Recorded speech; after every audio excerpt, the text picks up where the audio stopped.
Ellie had waited in the hotel lobby for more than 1 hour. Jessica was late again, as always. When the security staff member approached with a strange offer, "Mr. DeLuca would like to invite you to his private suite, the penthouse on the top floor," she should have declined. She should have kept waiting for her friend. Instead, she sent a simple line, "There is something urgent. Let us reschedule," then rose and followed a stranger into the private elevator that led to the apartment under the roof. Because sometimes the wisest decisions are the most reckless ones. Where are you watching from? Share below. The Belrose Hotel lay quiet in the late autumn night of New York, in the heart of Tribeca, like an old gem tucked inside a city that never sleeps. Not crowded, not noisy, not tourists taking pictures everywhere. Only the sort of people one usually finds in glossy magazines like Forbes or in financial investigation files. The hotel was not large, fewer than 60 rooms, yet every detail spoke of rank and polish. Velvet chairs the color of wine, Italian crystal chandeliers, a gentle breath of jasmine and cedar drifting through the air like an invisible embrace. Ellie sat in one of those chairs, feeling both out of place and tired. It was close to 11:30 at night. Jessica should have arrived more than an hour earlier. The most recent message she had received came at 10:15. Only a few words, "Traffic is insane. 5 minutes out." Before that came running a bit late, order a drink. And before that, already on my way. As always, the same promises repeated until they felt worn thin. Ellie wore a deep indigo dress, the prettiest dress in her closet, the one she usually saved for special meetings. Her eyes were lined sharply following instructions from 3 YouTube tutorials she had to rewind again and again. Brown hair fell in loose waves over her shoulders. The high heels were killing her feet.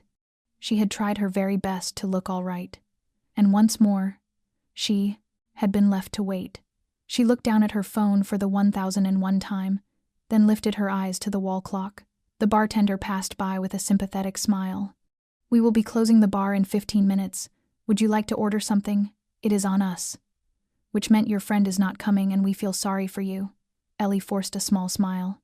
"Thank you. I will wait a little longer." That was what she always did, wait a little longer. Wait for a friend, wait for affection, wait for priority, wait for someone to treat her as she deserved. Every time she forgave because Jess was her best friend from college, because Jess had stood by her when her mother died, because friendship required patience. Did it not? Yet tonight, sitting alone in a luxury that felt almost like a quiet mockery of her ordinariness, Ellie sensed something shifting inside. A weariness rose up. Weariness from always being the one to adjust, to yield, to text. It is fine when clearly it was not. She did not notice the man standing at a distance among the warm golden lights and the row of antique mirrors. He was watching her, and a few minutes later, he sent someone over. The man in a black suit stepped up to her with a low voice, and the practiced composure of someone who makes problems disappear without sound. Mr. Michael DeLuca, the owner of the hotel, noticed you have been waiting quite a while. He would like to invite you upstairs to the penthouse for a glass of wine, if you wish. There is no obligation. You are absolutely free to decline. This is simply a courteous invitation. Ellie looked at this man, then at the card in his hand. Michael DeLuca, hotel owner. She looked back at her phone. A new message. Jess, traffic is a nightmare. Should I head home? So sorry, love you, Ellie. Ellie drew a long breath. Enough. She stood. I will go. If the guard was surprised, he did not show it. This way, please. And so she stepped into the private elevator, leaving the lobby where she had sat like a shadow for more than 1 hour, rising to the top floor, to the home of a stranger she had never met. It was a crazy thing to do, and she knew it. Yet perhaps, for the first time in years, she was choosing to do something entirely for herself. If you too have once sat waiting for someone beneath warm golden lights and understand the stunned stillness inside Ellie, please subscribe to our channel. Press like and share so we have more strength to keep telling the stories that land exactly where you recognize yourself. Turn on the notification bell so that every evening when the city softens, you have a new chapter to hear. And tell me where you are watching from by leaving the name of your city and country below so we know which little windows on the world map this small journey has reached. The elevator slid quietly toward the highest floors of the Belrose, while Ellie stood in silence beside the security guard. The glass wall returned her reflection, her hair still, rippling from the curl, her blue-gray eyes holding their sharpness thanks to careful makeup, yet within she could not deny the tangle of uncertainty. She was on her way to the penthouse of a man she had never met, a man known to her only by the name Michael DeLuca, the owner of this place. The guard had reassured her that the invitation carried no pressure, and that this was the first time his employer had ever made such an offer, but that did not lessen her confusion. She thought of the last message from Jess, and felt a familiar hollowness rise. This was not the first time and not the second. In recent months, Jess had been late again and again, even canceling at the final minute. And Ellie was always the one who said, "It is fine," always the one who waited and tried to be understanding and yielded. It had begun to drain her. The Belrose was not a place Ellie had ever imagined she would set foot in, much less sit for more than an hour in the lobby or ride an elevator up to the penthouse. Set in the old quarter of Tribeca, the building had been remade from a Beaux Arts structure raised in the early years of the 20th century. Outside, it still kept its pale limestone skin, its graceful dome, and the elaborate ornament that made passers-by turn their heads. Inside, everything had been lifted to another order entirely: marble floors imported from Italy, Persian rugs unrolling in long, quiet lanes, glass fixtures that shimmered like dawn dew on the branches. Every room at the Belrose was a piece of art, a living space designed with its own character, luxurious yet warm, modern yet faithful to an old soul. This was not a hotel for tourists. There were no suitcase wheels scraping, no people angling for a check-in photo. This was the preserve of the truly wealthy, those who did not need to flaunt anything and required silence, privacy, and absolute discretion. Ellie did not belong to that world. She knew it. She worked freelance in media. Enough to live and dress, decently, but not enough to order a glass of wine at this bar without glancing at the price in hesitation. When Jess asked her to meet here, Ellie hesitated. Jess said, "Go, it is beautiful there. Let us play fancy for a bit. We will drink martinis like in a movie and pretend to be rich. New Yorkers, it will be fun." Jess always persuaded that way, impulsive, enthusiastic, and somehow able to make a refusal feel unkind. Ellie nodded, not because she truly wanted to, but because she did not want to spoil Jess's excitement. She and Jess had been close since college, both studying communications at a small private school in Massachusetts.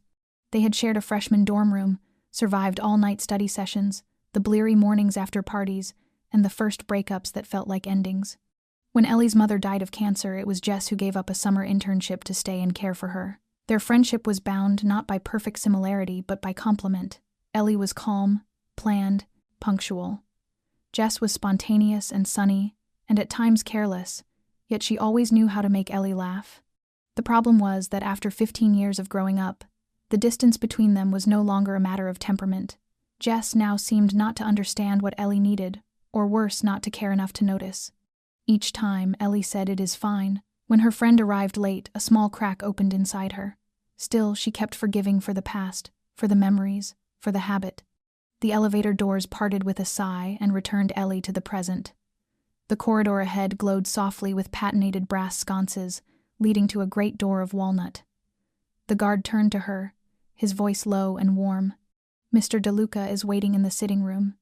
If at any moment you feel uncomfortable, simply say so and I will bring you down at once." Ellie nodded and tried to quiet the tremor in her chest. She did not know what waited beyond that door. She did know one thing with certainty: this time she would not wait for anyone. Not for Jess. Not for someone else's priorities. Not for the moment when someone finally treated her according to her worth. She would walk toward it herself, however risky it might be. The door opened without a sound, and Ellie stepped into a space that almost stole her breath. The penthouse was unlike any place she had ever seen. It was not glitter for show, but a quiet and costly refinement so precise that her senses paused. The ceiling rose high on dark beams.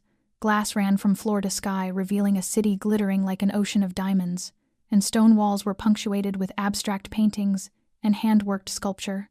The air carried that faint cedar, clean and expensive, yet it was not the room that made her heart trip.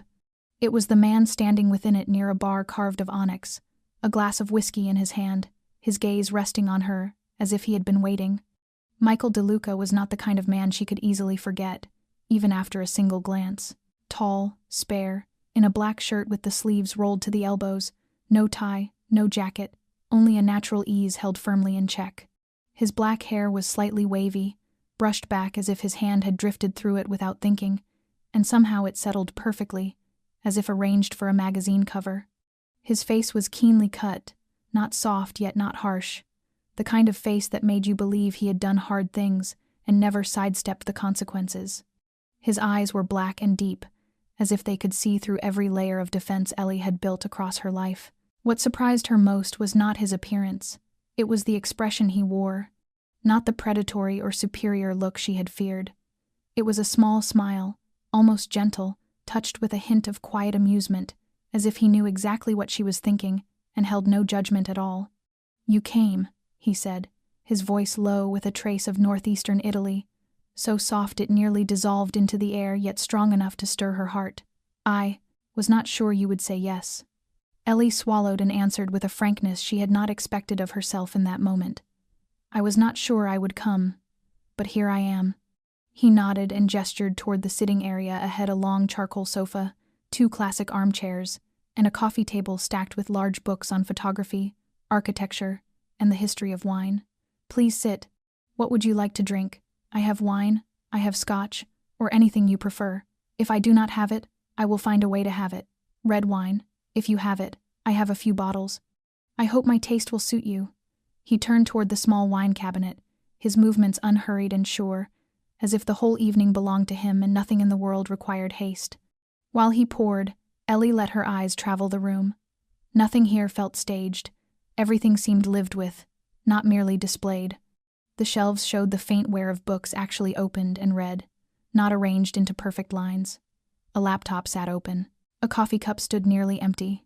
It all said one thing: Michael lived here not to put on a show, but because this was truly home. He returned and handed her a glass. Their fingers touched lightly, a brief contact that still sent a current along her spine.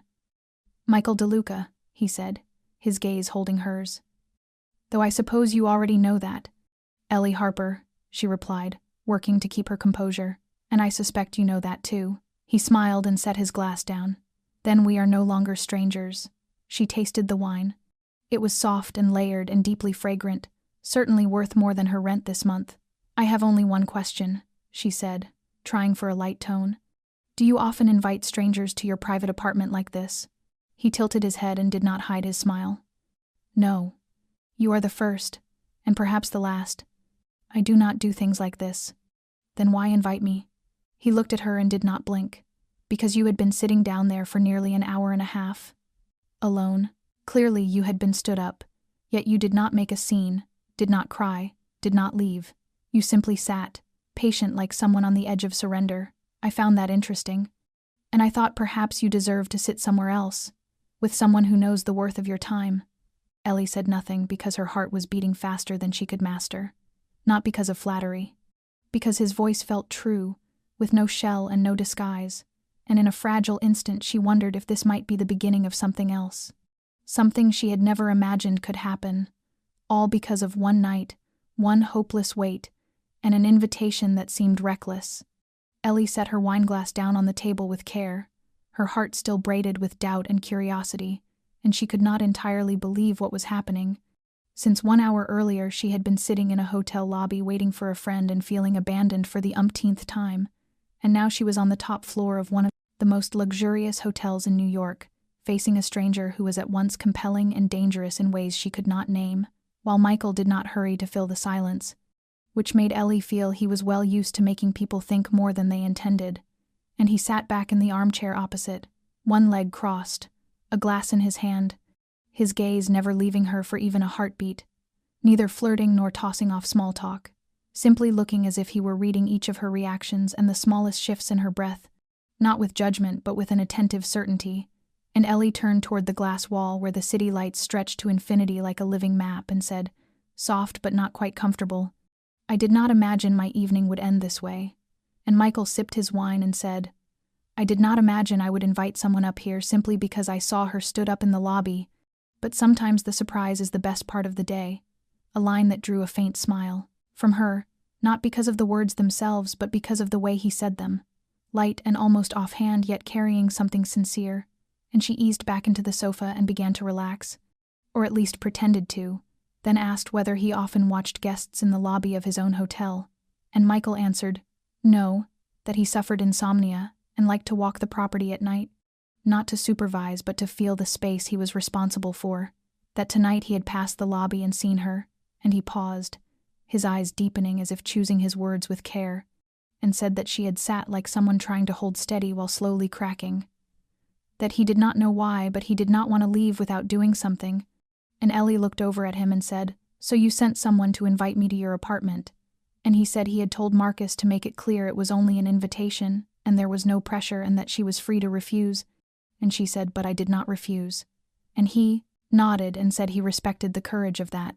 And Ellie laughed softly, her head beginning to float a little, uncertain whether it was the wine or the unreality of the moment.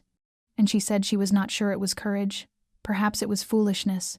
And Michael leaned forward, his voice lower and warmer, and said perhaps, but foolishness is a wonderful thing when it makes a person stop waiting for what will never arrive. And Ellie fell quiet because the words struck the tenderest part of her, the place where she hid the exhaustion of too many waits and too many pardons and too many easy dismissals. And in that instant something inside her eased as if understood without explanation, and they kept talking, at first with distance, then slipping into currents of conversation that felt natural, while Michael avoided shallow questions and asked about her point of view and her feelings about this city and about her work and about the loneliness that hums under a metropolis that is forever in motion. And Ellie asked about him, not prying but showing she truly wanted to know why he lived above the hotel and why he was still single and how he could control so much and still appear unhurried. And he answered without evasion and without excess, always saying just enough to leave a seam of mystery, which only made Ellie more curious. And when the clock neared 1 o'clock in the morning, Ellie realized she had been there nearly 2 hours, and she took her last sip of wine and said, "I think I should go home." And Michael did not stand to stop her. He only said gently that if she did not want to leave just then, he had a guest room and she could stay. No pressure and no expectation, only an offer if she felt tired. And Ellie looked at him and saw no hidden suggestion, only courtesy, and something in his voice made her believe that at least in this penthouse, she was still the one in charge of her own choices. And she rested back against the sofa and breathed out and said, "I will think for a few more minutes." And Michael smiled and said that was fine and that he was not in a hurry. And there they sat, in a city that never sleeps, two strangers in a meeting that seemed accidental and was becoming exactly on time, while Ellie stayed on the wide, soft sofa, her fingertips tracing the rim of the empty glass, as she looked out at Manhattan glittering beyond the thick pane. And the air in the penthouse seemed to settle until there was only the city's distant breath and a ribbon of jazz as soft as silk slipping from speakers hidden in the walls. And Michael stood and reached to pour her another glass, but she shook her head and said, "If I drink more, I will fall asleep here," half in jest and half in truth. And he smiled and set the bottle down and asked whether she had eaten dinner. And Ellie frowned and reached back through the evening, then shook her head and said, "Not yet," that they had planned to eat at the bar but then Jess had, and she left the sentence unfinished, which was enough for Michael, and he walked toward the open kitchen, where warm light fell across the granite, and said he would not let her leave with an empty stomach, saying it with the firmness of a personal ethic. And Ellie called after him not to make it complicated and that she only needed something light, and he said not to worry, and that he was no professional chef but he had someone who could help, and he took out his phone and tapped a few keys and came back, saying his chef lived on the 4th floor, and he had messaged for a few simple dishes, and that if she did not like them he would make pasta himself. And Ellie laughed and leaned back and said she would hold him to that. And he told her he was not joking, and that he had learned to cook from his grandmother when he was a boy, and that in Sicily, if a man could not make pasta, he was not considered a man. And about 15 minutes later, a silent cart rolled to the door with a simple and elegant menu: fresh pasta, with tomato and braised meat sauce, a small tray of antipasti, with cheeses and cured meats and olives and hot crisp garlic bread, and 2 plates of salad with olive oil fragrant with herbs. And they moved to the table by the window where the city unspooled like a carpet of light, and Michael drew out her chair, a small gesture full of respect, then sat across from her, and in the gentle light Ellie no longer felt as out of place as when she first crossed the threshold, as the initial distance between them seemed to dissolve, and they ate slowly and spoke of unimportant things, favorite dishes and old films, and the habit of staying up late. And Michael told her he had worked in Milan before returning to the United States to take over the hotel, and Ellie told him about the marketing campaigns she had run and the odd clients who could make her laugh and cry in the same day. And he listened without interrupting and without steering the story back to himself the way so many men she had known would. And every question he asked made her feel seen, not as a woman waiting in a lobby for a careless friend, but as a whole person with thoughts and worth.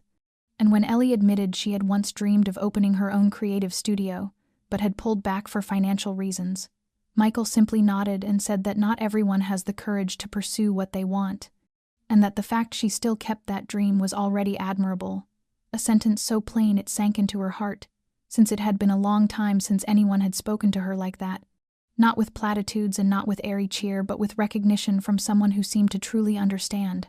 And when dinner ended, neither of them stood, and the wine glasses had long been empty, and the city outside still burned bright, while inside the room the light had softened, and Michael braced his hands on the table and looked at her for a moment, and said slowly that he did not know what had made her say yes when Marcus brought the invitation, but that he was very glad she had chosen to come.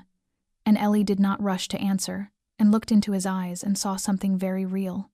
Not exactly desire and not only curiosity but simple presence, which is rare in a world where everyone is busy and everyone waits for someone else to fill the spaces. And she said she thought she had simply been too tired to keep waiting. And Michael nodded as if he had known that answer already, and said, "Then today is my lucky day." And Ellie understood that this dinner had not only filled her stomach, it had quietly set the first stone for something larger that neither of them could yet name. When Ellie woke, morning light had slipped through the curtains and washed the elegant sitting room in gold, a room she vaguely remembered entering close to 3 o'clock in the morning, and the silk coverlet lay lightly over her, while the soft pillow cupped her neck so gently that it took a few seconds to realize she was no longer in her own small apartment. Then the memories of the night before rushed back like a film in reverse. The hotel lobby, the last message from Jess, the security guard, the elevator rising to the penthouse, Michael DeLuca, the glass of red wine, dinner with pasta, and the kinds of stories no one expects to share on a first meeting. And Ellie sat up, the brush of a silk nightdress against her skin, making her flush as she remembered she had changed clothes and yet could not recall exactly how. Only that Michael had politely pointed out the guest room and set down fresh towels and an unopened nightdress and left her alone, with no touch, no suggestive look, not a single step beyond the line, and she was used to men searching for reasons to close the distance. But last night Michael had not, and that, unexpectedly, made her trust him, and she stepped out with hair softly mussed and a bare face, feeling a little awkward walking through the home of a man she had met only the night before until the smell of fresh coffee from the kitchen loosened her, and Michael stood there in a gray t-shirt and dark jeans, his hair a little tousled, barefoot and still carrying that composed ease. And he heard her steps and turned with a smile and said good morning, and that he was not sure how she took her coffee, so he had brewed it black and she could add sugar or milk as she wished. And Ellie smiled with sleep still in her voice, and said that as long as there was caffeine she would not complain. And he handed her a cup and their hands brushed as they had the night before, but this time something warmer passed between them that was not only the heat of the porcelain, and they sat at the small table by the window while New York woke slowly under a veil of sunlight across the rooftops. And Ellie took the first sip and closed her eyes a moment and said, "He made better coffee than she expected." And Michael raised an eyebrow and teased whether he ought to be offended, and she said no and admitted she had assumed wealthy people let an assistant make their coffee, and he said he did have one, and then shrugged and said that this morning he wanted to do it himself, because he did not know when he would have the chance to make coffee for her again. And Ellie set the cup down and looked at him, and felt her heart stir at the simplicity of that line. Not a confession, only a quiet truth. And Michael leaned back and turned the cup lightly in his hands, and said that last night had not been planned, and that he had not intended to see anyone or invite anyone up, or share as much as he had, and that he was glad she had come, and if it did not feel too strange, he wanted to ask her to dinner. And Ellie was surprised not by the invitation, but by the clean way he said it without ceremony or games. And she asked if he meant a proper date, and Michael nodded without taking his eyes from her and said an evening at an ordinary restaurant, a place he loved, not the penthouse and not a chance encounter, because he wanted to know more about her, not because of a situation but because he was truly curious. And Ellie was quiet for a few beats, and then nodded and said yes, and that she wanted to know more about him too, but that he must not choose a place too grand, And Michael smiled in a way that eased her, and said he promised to choose a place where you did not need to shine a light to see the prices. And they laughed. And in that brief instant, Ellie knew she had stepped onto a new road, not planned, not controlled, and not one she wished to turn back from. And 2 days later, at exactly 7 o'clock in the evening, Ellie stepped from a taxi in front of a modest Italian restaurant, tucked into Midtown, where soft light spilled from large windows and calmed the street's quick pulse. And she wore a simple black dress with her hair loosely pinned and a touch of red lipstick to steady her confidence. And her heart beat fast, not from nerves but from the sense that she was entering something more important than an ordinary date. And Michael waited just inside near the host stand with that unmistakable presence, dressed in a black suit without a tie and a white shirt open at the collar, simple and elegant like his way of speaking. And when he saw her, he smiled and moved to open the door and offered his hand and said, "You are here, right on time, as you promised." And Ellie set her hand in his, and was a little surprised to hear him use the familiar you instead of the formal, and the space between them seemed to be closing faster than she had imagined. And they were led to a table in the far corner, where it was quiet under candlelight with a thin silk curtain that softened the room. And Ellie noticed they did not queue and did not wait, and the staff showed a particular respect, and she asked if he knew the owner. And Michael lifted his water glass with a small smile and said that he was the owner. And Ellie looked up with wide eyes and said, "Truly?" And he said yes, one of 3 restaurants he had invested in, but this was his favorite. With a chef who had worked in Milan and interiors he had helped shape detail by detail, not to show off but to create a place where people could sit and have a true dinner. And Ellie laughed softly and asked if this was the place where you did not need to shine a light to see the prices he had promised. And Michael tilted his head with a playful gleam and asked whether she was scolding him before she had seen the menu. And Ellie opened it and glanced at the prices and looked up, smiling, and said, "All right, you kept your word." And they ordered simply an antipasto, fresh pasta with truffle mushrooms for her, and a tagliata of beef with red wine for him. And yet the meal quickly became something more, as they talked, like people who had known each other longer than the calendar allowed, and as if the brief beginning had ceased to be a barrier. And Michael spoke of a childhood in Brooklyn, and of a father who died early, and a mother from Sicily who was iron-willed and full of love.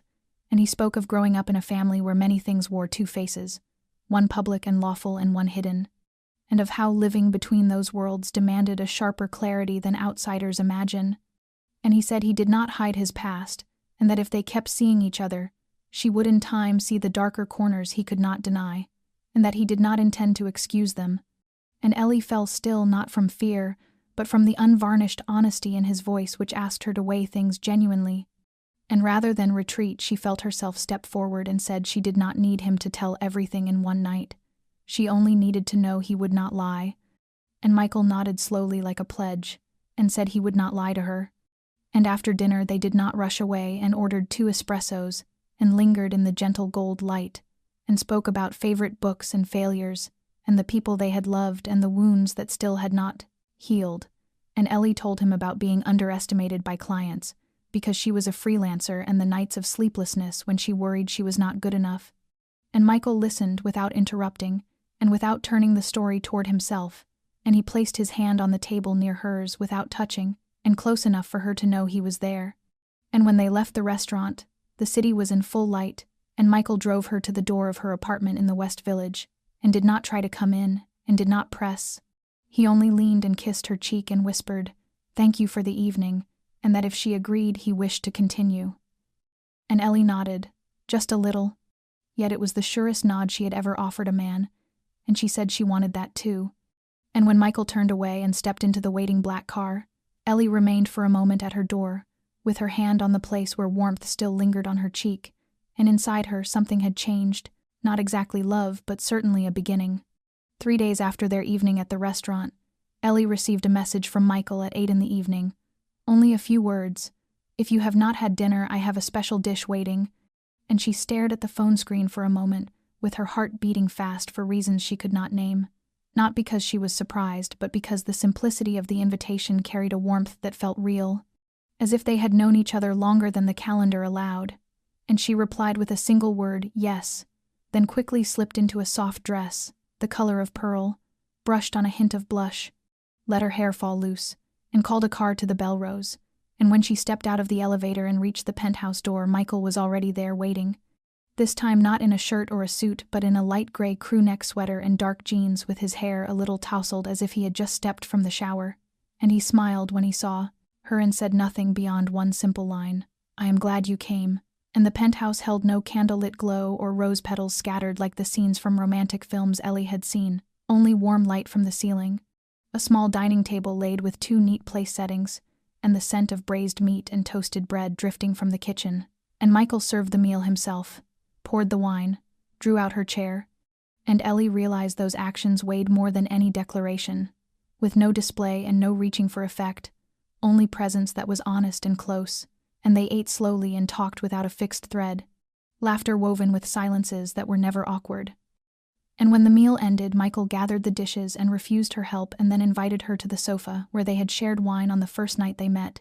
And by then it was late, and the city outside had fallen to flickers of light and the sound of wind ribboning between the buildings, and Ellie tucked her legs under herself on the sofa and turned toward him and traced the rim of her glass and said softly that she used to think relationships like this existed only in movies.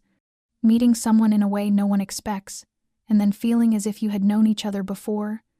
And Michael was quiet for a moment, and set his glass down and leaned toward her, and said he had not expected it either, and that he had not planned for her, and yet she was here, and everything suddenly felt right. And Ellie could not tell who moved first, only that his breath was close enough to warm her skin, and then their mouths met without hurry or rush, and the first kiss was so gentle she wanted to cry. Not possession, but a question asked with patience and respect. And his hand found her back and drew her nearer without holding too tightly, touching her as if she might be hurt by force, as if she were something to be kept safe. And Ellie felt every beat in her chest and every quickened breath as his hand smoothed along her arm and then folded her into him. And she did not think or fear or analyze. She only knew that every sense in her turned toward the man before her, and they moved toward the bedroom without words, only eyes seeking and kisses that lengthened. And when Michael laid her on the bed and unfastened each layer of clothing with slow motions, Ellie felt not stripped but opened, as if old wounds were being touched with care. And he did not hurry, and he waited for her to lead. And when they came together, there was none of the frantic panting of hurried affairs. Only 2 people trying to speak to each other through skin and warmth and everything that words cannot carry. And afterward they lay still with breath that had not yet settled, and Ellie rested her head on his shoulder and drew lazy circles on his chest without speaking. And Michael drew the coverlet up around her and kissed her forehead and said that if she felt she needed to withdraw in the morning, he would understand, but that if she were still there when the sun rose, he would be grateful. And Ellie did not answer. She only held his hand more tightly, and in that instant she knew she did not want to withdraw, not in the morning and not on any other day, because she had chosen to stay with her whole heart. And the next morning sunlight spilled through the thin curtains in light bands across the cream sheet, and Ellie woke in Michael's arms with her head resting on the warm flat of his shoulder and his breathing steady and deep, and she lay that way a little longer and felt an unfamiliar safety, as if the world outside had been kept at the door of this penthouse, until her phone vibrated on the bedside table and pulled her back with a string of client messages and a missed call from Jess that reminded her there was still a life beyond this room with work and responsibility and questions without answers. And after she showered and dressed, she stepped into the living room where Michael stood on the phone, and the voice was lower and colder than she had heard the night before, with none of the softness. And he said he did not care about the excuse, and that the terms had been set, and that if the other man could not keep his commitment, then he could not keep protection. And there was a pause, and then Michael spoke again, quieter and no less firm, and said the man had 3 days to make it right, and after that it would be out of his hands. And Ellie stopped short with no intention of eavesdropping, and yet the door had been left almost closed, and the words carried clearly, and something in his tone gave her a chill, not because it threatened, but because it was so final and so different from the man who had kissed her gently the night before. And when he ended the call and turned and saw her, his eyes changed at once and softened as if he knew she had heard. And there was no dodging and no embarrassment, only quiet acknowledgement, and he asked if she had heard and stepped toward her, and Ellie nodded, without avoiding, and said she had not meant to listen, but the door was not fully shut, and Michael nodded and set the phone on the table and said he had guessed as much, and they were silent until Ellie spoke slowly and asked whether he had been threatening someone, and if this was the sort of protection racket she feared. And Michael looked directly into her eyes without retreat, and said he would not lie to her, and that parts of his work were not fully legal, and that his family from the earlier generation had operated in what people call the gray, not trafficking and not narcotics, but protection with fees and borders and their own rules, and that he had taken over after his father died and had chosen to clean it as much as he could, but that he had not walked away. And Ellie listened with her heart tightening as everything she felt about Michael, the sincerity and gentleness and reliable steadiness, braided with another face she had never expected to confront inside a relationship, and she asked whether what she saw, the hotel and the restaurants and the sheen of luxury, were tied to that darker side. And Michael stepped closer, and his voice deepened, and he said not all, that the hotel was legal, and the restaurants were as well, and that what he did in the other world he kept separate, and that he had principles, that he did not harm the innocent, and did not manipulate, and did not deceive, but that yes, there were moments he had to be hard as he had been that morning. And Ellie clenched her hands and felt her heart race out of rhythm, and asked when he had intended to tell her.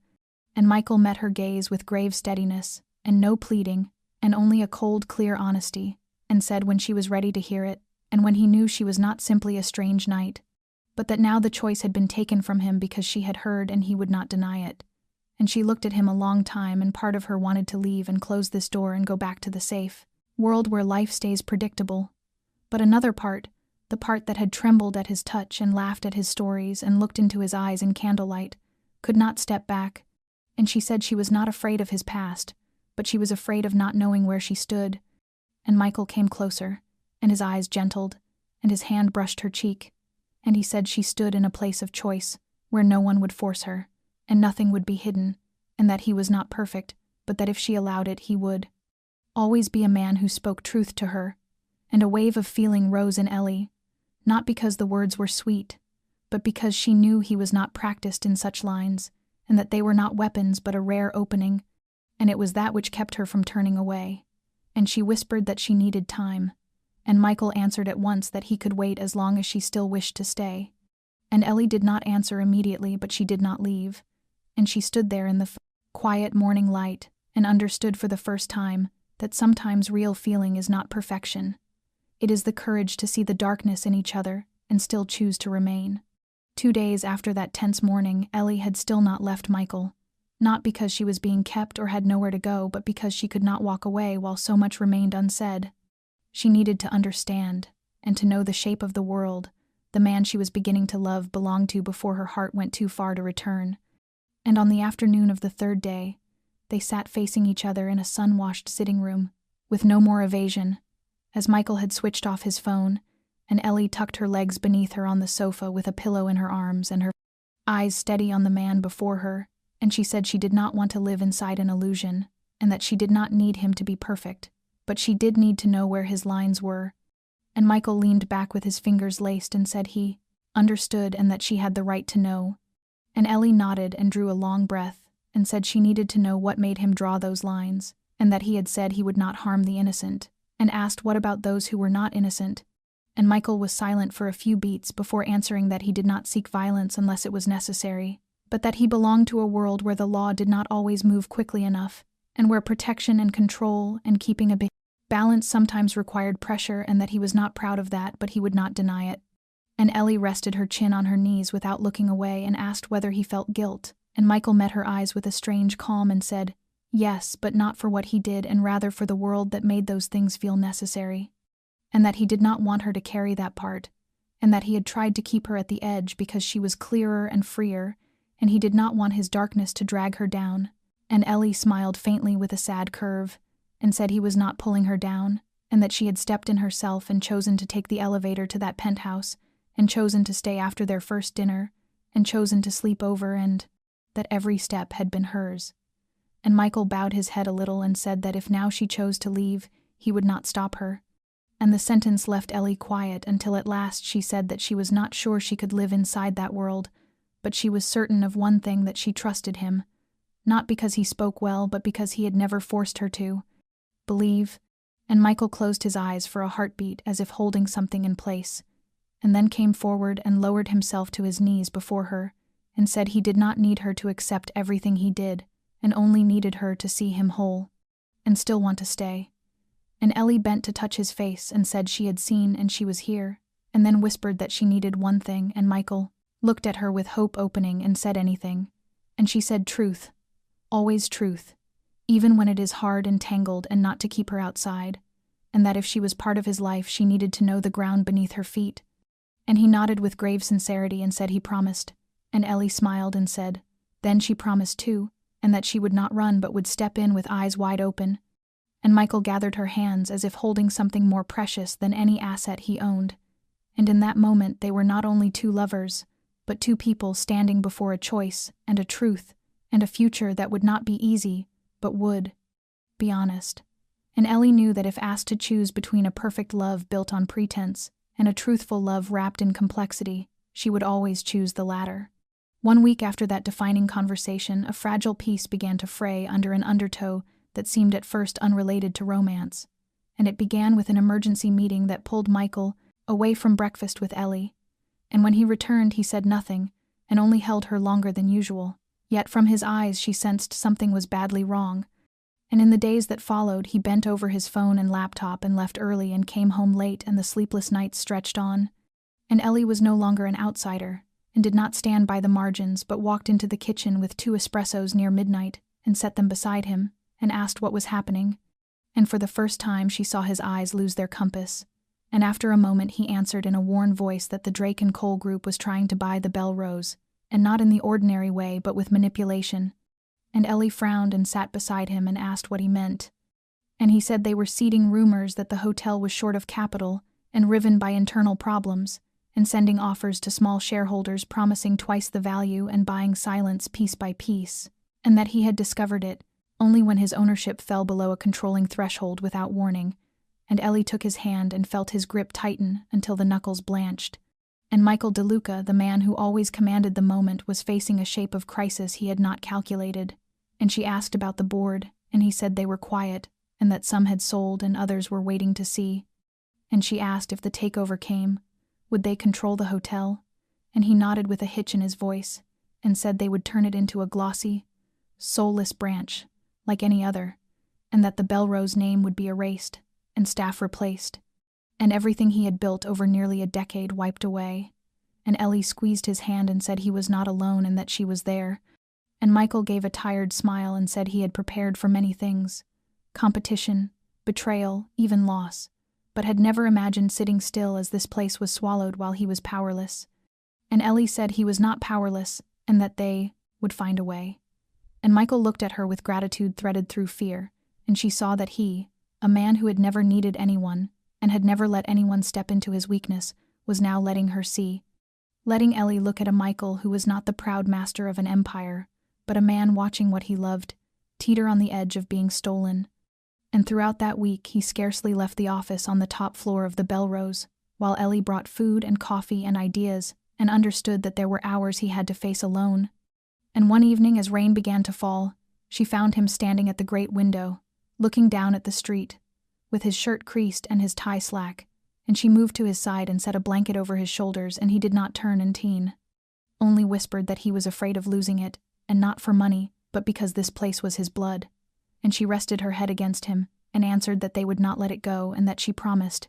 And in the moment of Michael's weakness, Ellie set her first quiet step toward doing what even he had not yet dared to imagine, which was to fight not with force but with intellect and strategy, where she was stronger than anyone. The next morning, while Michael was still heavy with sleep after a tense night, Ellie sat at the kitchen table with her laptop open, a strong coffee in her hand and a sharpened gaze he had never seen before. And though she was neither a lawyer nor a shareholder, she was a communications specialist who had steered the image of brands teetering on collapse, and she understood that what Michael needed now was not power but public opinion. So she began by dissecting the quiet campaign of Drake and Cole, and spotted anonymous accounts that had been created less than 1 month earlier, flooding the same time slots with the same bleak rumors about the Belle Rose's finances. A dirty and disciplined operation, yet one with seams, and she built an emergency response dossier that never attacked Drake and Cole directly, but fixed the light on the hotel's legacy, a boutique icon of Manhattan braided into the cultural life of New York, a place that had welcomed important figures and private exhibitions and quiet gatherings no other address could host. and she wrote an article under the byline of an independent journalist known for covering architectural landmarks threatened by conglomerates, and she titled it, "The Belrose, the last jewel of Manhattan stands on the brink of disappearance." And in fewer than 8 hours, the piece was shared thousands of times as artists, designers, and even famous guests spoke up, and hashtags like Save the Belrose and Belrose Legacy swept through social media. And Ellie did not stop there, as she invited leading architecture and culture magazines to visit, and staged an inside tour led by veteran staff, who shared untold stories from behind the scenes of a discreet yet emblematic hotel, so that every post and every image carried one clear charge. The Belrose is more than a hotel, it is a part of New York, and it must not be flattened into another soulless branch of Drake and Cole. And when Michael woke and found Ellie still at the screen with 4 half-drunk coffees and shadows under bright eyes, he came behind her and set his hand on her shoulder, and asked what she was doing in a rough, warm voice. And Ellie turned, with a dry-lipped smile, hair slightly wild, and said, striking back, not with lawyers but with a story. And Michael scanned the spreading posts, and the more he saw, the more astonishment gave way to something larger, which was trust. And he asked if she had set the public in motion, and she said she had not lied. She had simply reminded people of what they themselves had once felt about the Belrose, and had forgotten, and she reminded them why this place was singular. And Michael took her hand and kissed it with a breath of a voice, and said he had never known how much he needed her, and she answered that he did not have to know in advance. He only had to believe her when she said the Belrose would not be erased by those who worship only profit. And over the next 3 days, the stock of Drake and Cole dipped under the weight of the storm, and neutral shareholders at the Belrose began to hesitate, and some drifted back to Michael, fearing the brand risk of letting the takeover run further. And at a press conference, Ellie staged in the lobby where their fateful evening had begun. Michael DeLuca stood straight, eyed and clear, and declared, "The Belrose is not for sale. It belongs to New York, and we will do everything in our power to defend it." And Ellie watched from the wings, as the man she loved found the old light in his eyes, and she knew the war was not finished, yet they had won a decisive round, and most of all she had proved to Michael and to herself that real love is not only for the sweet hours, but for the courage to step into the squall and use your best gifts to guard what the other holds dear. The campaign did more than save the Belrose from a forced sale. It lifted the hotel to a new height in public esteem, as articles, backstage, videos, and testimonies from those bound to the place formed a swell of support that pushed Drake and Cole to retreat in silence to spare themselves further damage. And when the board finally met, Michael no longer entered as he had in the previous weeks, since he now carried the wind of public favor, returning shareholders, and above all Ellie, the woman who not only loved him but fought for him and for the thing he had tended. And the meeting closed with a near total result in Michael's favor, and he kept full control and rebuilt the internal frame by removing those who had sold quietly for personal gain. And when the decision became official, the press called it a triumphant counterstrike by a New York legacy. But for Michael, it all resolved to a single moment when he found Ellie sitting quietly in the little rooftop garden with her computer in her arms, and tired eyes still bright. And he came behind her, wrapped his arms around her waist, and whispered, "We did it." And Ellie leaned back against his chest and said soft, "I knew we would. I have always believed." And Michael turned her toward him with eyes that carried not only gratitude but something deeper, and said, "From today, the Belrose is not only mine, it is ours. And you are no longer outside, you are my partner. You are half of everything I have." And Ellie went still, not from surprise but from feeling, since she had dreamed of a simple love and a decent man, and had never imagined becoming part of something larger, not only in love but in the making and keeping of a legacy. And that evening, when the staff held a small celebration to thank the team's resolve, Michael lifted his glass and said, "I may be the legal owner, but the person who saved this place is Ellie, the woman who taught me that to love someone is not only to stand beside them, but to be ready to fight for them. And today I have kept my hotel, and I have found a companion, a partner, a person I cannot do without." And Ellie sat below with wet eyes and a tightened hand around her glass, and the applause rolled through the great hall. And yet the only sound that stayed with her was Michael's whisper as he sat beside her and took her hand and said, "From now on, I will make no decision without you. We are one team in work, in love, in everything. And Ellie smiled and gripped his hand and thought to herself that she did not only love a man named Michael DeLuca, she loved the world he carried, and now that world was hers too. 1 week after the victory at the Belrose, Michael turned to Ellie as they were eating breakfast in the penthouse kitchen and asked in a voice that felt at once casual and ceremonious, "Are you free this Sunday? My mother wants to meet you." And Ellie froze with her spoon suspended in midair, surprise and worry mingling in her eyes, because she had known this moment would come, yet hearing it from Michael with that calm that hinted at more made her heart race. "Meet your mother," she echoed, trying to sound composed even as her fingers tightened around the coffee cup. And Michael nodded with the faintest curve of a smile, as if he were quietly enjoying her small panic, and said not to worry, that it was only a family dinner and that his mother cooked beautifully but was very forthright. Would she be all right? And Ellie swallowed and nodded with brave cheer and said she would be fine, and that if she could handle a heavyweight media conglomerate, she would not let a single dinner unnerve her. And Michael laughed softly and set a hand on her shoulder and told her she was brave, but to remember this was not a job interview and to be herself, because that would be enough. Sunday arrived faster than Ellie expected, and she wore a modest cream dress with just enough makeup to honor the occasion without calling attention to herself. And Michael drove her to Brooklyn to a 3-story Italianate house, where the DeLuca family had lived for 3 generations. And the moment she stepped inside, she was met by laughter, and the patter of children, and the warm scent of tomato sauce and garlic drifting from the kitchen. A home soaked in kinship and noise in the best Italian way.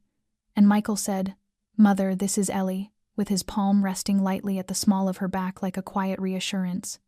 And Rosa DeLuca came out of the kitchen with her apron still on, and a sharp gaze that swept Ellie from head to toe, and she did not speak at once, only looked closely, and then smiled the smallest smile, and said at last, "I finally get to meet the person who stopped my son from staying up all night with work." And Ellie smiled, and offered her hand, and said she was very happy to meet her and thanked her for the invitation. And Rosa did not shake hands but stepped in to kiss both of Ellie's cheeks in the old way, and said gently, "Come help me in the kitchen and let the men set the table," a sentence that landed like a soft command. And Ellie glanced at Michael, and he only winked as if to say good luck. In the kitchen, Rosa handed Ellie a towel and showed her how to roll the lasagna and how to test the sauce. And now and then Rosa watched Ellie while posing questions that sounded light yet went straight to the heart. "Where is your family? What did you do before you met Michael? Do you visit your parents often?" And Ellie answered each one honestly and briefly without trying to dazzle, knowing Rosa did not need showmanship but wanted sincerity. As they were laying out the plates, Rosa stopped and looked directly into Ellie's eyes and asked, "Do you know what my son does?" And Ellie did not blink, and answered softly and firmly, "I know, and I have chosen to stay. Not because of that, but because of who he is. Michael is a decent man, and I trust that he lives by his own principles, even inside an imperfect world." And Rosa was quiet for a few beats and then nodded, and her gaze softened. "Good, because if you did not know, I would tell you, this family hides nothing. And if you do know and are still here, that says a great deal." Dinner was noisy and full of laughter and teasing. Michael's brothers took turns tossing Ellie impossible questions. The children ran circles around the chairs. And now and then Rosa studied Ellie with a weighing look that no longer felt like scrutiny. And when the meal ended, Ellie helped clear and then returned to the living room to find Rosa waiting in the hall. And Rosa stepped forward and took Ellie's hand for the first time with a true gentleness and said, "You did very well today, and I believe you will do even better when you become part of this family. Welcome, Ellie." And Ellie had no words as her worry melted in a single sentence. On the drive back, Michael turned with a bright smile and said, "I told you so. You won over my mother. No one escapes you." And Ellie laughed and squeezed his hand and said, "She simply does not quit easily, especially when she believes something is worth keeping." That night after leaving Rosa's house, Ellie still carried with her the aftertaste of the first true family meal she had experienced in years while living inside a crowded yet lonely city. A warmth of space, and the lively braid of voices, and the attentive looks of people who until then had been only names in Michael's stories, all of it making her feel genuinely welcomed. And on the drive home, Michael did not turn on music as he usually did, and the car slid quietly through streets, already jeweled with light, in a city radiant, yet strangely calm, while he drove with one hand, and with the other held hers, the pad of his thumb tracing the back of her hand as if to keep her very close, not only in distance but in feeling. And when the car stopped before the Belrose, he did not cut the engine, but turned to her with eyes more pensive than usual, and a low voice carrying a rare hesitation, and said, "I know this may not be the right moment, but there is something I want to say to you, not with a ring or a romantic dinner, but simply now here." And Ellie turned slightly and waited, with her heart slowing as if to catch every word. And Michael drew a long breath and said, "From the first night I saw you in the lobby, I thought you were different, but I did not know you would change my life from the way I work to the way I love someone. You have stood beside me in the quiet days, and you have fought with me in the storm, and tonight, watching you smile at my mother and talk with my brothers and carry the plates, I know something more surely than ever. Ellie Harper, I want to marry you." And the words were light as air and woke everything inside her, so that she looked at him with brightening eyes and pressed her lips together to keep from crying in a moment so unguarded. And he added with a small smile that he had no ring and nothing prepared, but that this was his promise, and that one day soon, when she was ready, he would kneel before her properly, with a ring worthy of her, and ask her as she deserved to be asked, but that right now he wanted her to know that in his heart she was the only person he wished to walk the rest of his life with. And Ellie nodded, and could no longer hold back tears, and she squeezed his hand and smiled through them and said, "Then let this be my promise in return. I will be here with you until the day you keep yours."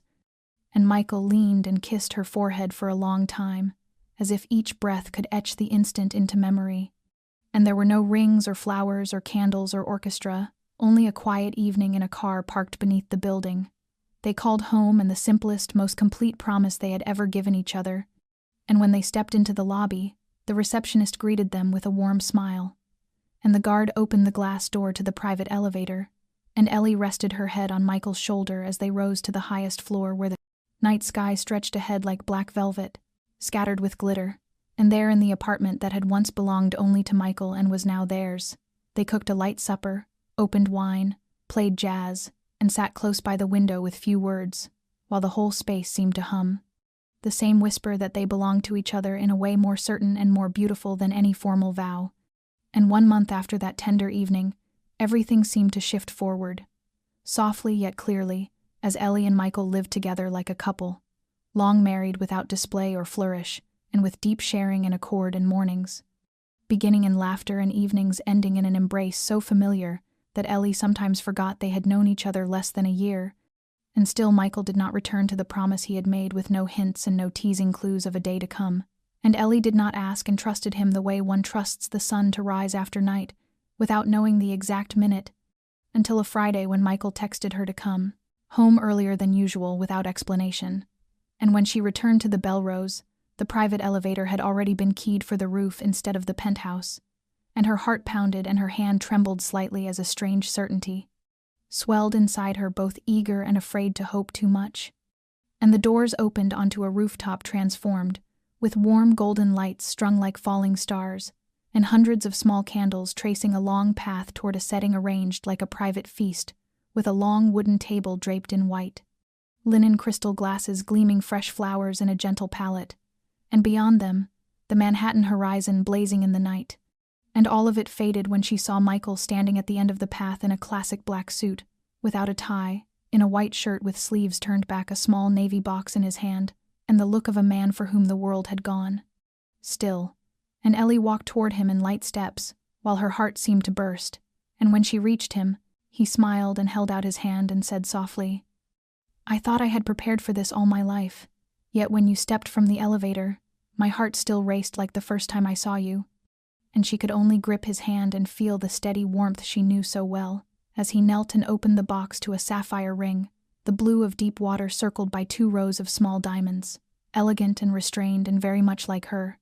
And he looked up and said, in a voice quiet and sure, "Ellie Harper, on the first night we met, you were waiting for someone who never came, and you sat alone in the lobby with a patience so quiet I had never seen.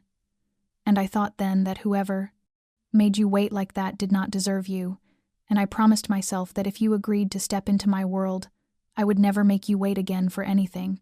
So I am here to keep that promise. Let me be the last person you ever have to wait for, the one who arrives on time, the one who always stands where you need me. Let me make sure that, from this day, you will never again sit by yourself in any lobby. Ellie, will you marry me?" And tears slid down Ellie's cheeks before she knew it, and she nodded with a hand over her mouth and said through a broken breath, "Yes, yes, I do. And I would say yes 1,000 times more." And Michael rose, and with slightly shaking hands, slipped the ring onto her finger, and when it settled against her skin, he drew her into his arms as if he would never release her. And behind them, a small orchestra lifted the melody of an old love song and fireworks bloomed above the city, and Ellie leaned against his shoulder and whispered, "I never thought I could love someone this quickly, but you, Michael DeLuca, broke every rule inside me." And he smiled and tightened his arm and said, "I did not need to break anything. I only needed you to see me at the moment you needed, and I was lucky you did not walk away that night." And Ellie laughed with eyes still bright and said, "Lucky you sent someone to gather me up," and he corrected her with a kiss to her temple and said, "Lucky you chose to follow a stranger because that reckless choice brought you to me, and I will be grateful for it all my life." And on that rooftop beneath the lights and the fireworks in each other's arms, they needed no further promises because the look, the embrace, and the quiet line, "Let me make sure you never wait," were the most beautiful vow for a life joined without end. News of the engagement between Michael DeLuca and Ellie Harper moved through Manhattan like a warm wind, not because it was splashed across newspapers or boasted on social media, but because everyone around them, from family to the staff at the Belrose to their closest friends, felt that something sacred was blooming between these two. A love that needed no noise yet ran so deep it made anyone who witnessed it smile. And Ellie threw herself into wedding preparations with eagerness laced with nerves, since although she had helped clients stage events large and small, this was the first time she was preparing for herself for the most important day of her life, while Michael leaned the other way and wanted to simplify everything as much as possible, because for him, if the person beside him at the altar was Ellie, then the rest could be left to whatever may be. And Ellie knew that deep in the heart of a man who usually controlled every detail, the act of handing decisions to her was itself a profound expression of love. And they chose to marry on the very rooftop where Michael had proposed on a late autumn afternoon, when the air would not yet be too cold and the sunset would bathe the city in gold. And Rosa, Michael's mother, took charge of the food with the enthusiastic help of the sisters-in-law. And Ellie laughed when she realized she did not need to hire a wedding planner, because her future mother-in-law carried enough coordinating energy for an entire crew. And Jess would of course be maid of honor, and though busy, she gave whole weekends to dress, hunting flower colors and invitations. And at one fitting, Jess hugged Ellie hard and said, "You know, I used to be afraid you would always stay with people who never arrived on time. People who did not see your worth, but look at you now, radiant, happy and loved the way you always deserved." And Ellie said nothing, only tightened her friend's hand, knowing any words of thanks would be redundant. And Michael hovered quietly behind every decision, sometimes offering a gentle opinion like, "I think a Tuscan red over a Bordeaux," or "Do you feel lavender fits a sunset ceremony?" And most of the time simply watched and smiled as the woman he to love turned her dream into the world. And what moved Ellie most was how Michael found time to call and handwrite invitations to her old friends, the ones she thought life had swept away. So that messages came from a college friend, a former colleague, even a professor who had advised her thesis, each saying how glad they were to be invited to her day. And when she asked how he gathered those addresses, he only shrugged and said, "You are the most important person in my life, and those who were once important to you, I want them there." And the string of preparations rolled on. Not without pressure or fatigue yet. Whenever Ellie felt overwhelmed, Michael was there to walk her through the park at dawn, to brew coffee exactly as she liked, or simply to pull her into his arms and let her rest her head and breathe out the tangles. And one night before the final rehearsal, they stood on the rooftop while the last details were being arranged, and Michael set his hand on her waist and whispered, "I wish not only for tomorrow to be perfect, but for all the life that follows," and asked, "Are you ready, Ellie Harper, to become Ellie DeLuca?"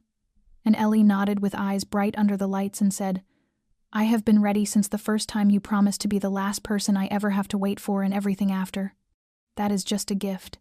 And they kissed, softly and deeply, like a final ascent before stepping into a new chapter. And that afternoon, Manhattan was washed in slow honey light, as if the city knew this day was special, and the rooftop of the Belrose, where a quiet, stirring proposal had once unfolded, now shone with hundreds of candles, white flowers laced with pale lavender and strings of lights like a sky of stars, as the closest people gathered with no one missing and no one late, as if the universe had decided to set every clock right for Ellie Harper and Michael DeLuca. And Ellie walked between two rows of white chairs on the arm of her father, in a soft gown that graced a small frame full of confidence, with her eyes fixed only on Michael, waiting at the end of the aisle, his face so tender one could forget. He had been a name to reckon with, and here in this moment, he was not a hotel owner or an heir to a powerful family, but a man ready to be called the husband of the woman he loved. And when her hand was placed in his, he kissed the back of it as if he could not quite believe she stood here about to become his wife. And they exchanged simple vows without ornate promises, only sincerity, as Michael pledged he would always arrive on time, be the first to come when she needed, and the last to leave if her heart faltered. And Ellie smiled with wet eyes, and answered that she did not need a perfect life, only a companion who would never leave her to wait in uncertainty. And the applause rose as they were pronounced husband and wife, and their first married kiss sent cheers and happy tears through the crowd. And the reception followed on the same rooftop as twilight surrendered to night, while glasses filled with wine and a small orchestra played, and Jess stood with a microphone and eyes bright with joy and pride, and lifted her glass and said, "I was the one who made Ellie wait many times too many, and she always forgave, always said it was fine, always understood others, and forgot herself. Until one night when I was late again, something miraculous happened. She stopped waiting for me, and chose to follow a strange invitation. A choice I thought was madness, but from here I see it was her bravest decision." And Jess looked at Ellie through a shimmer of tears and said, "You taught me the worth of a self, and Michael, you are the gift the universe sent at the right time to the right person. You did not just arrive on time. You stayed, you were patient, and you made my best friend shine in a way I have never seen. So thank you and promise you will go on, being the man who never makes Ellie wait, not only in minutes but in every moment of life, because she deserves to be loved like that every day." And Jess lifted her glass higher and said, "For Ellie and Michael, for a love that comes on time, for a woman who once sat alone in a lobby, and a man who saw her in a crowd, may you always be each other's destination, whatever life may change." And the space seemed to catch its breath, then burst into clinking glasses, applause, and music, as Michael tightened Ellie's hand beneath the table and whispered, "I will never make you wait, not now, not ever." And Ellie looked at him with a smile both full and trembling and said, "I know, because since you appeared I have not felt alone even once."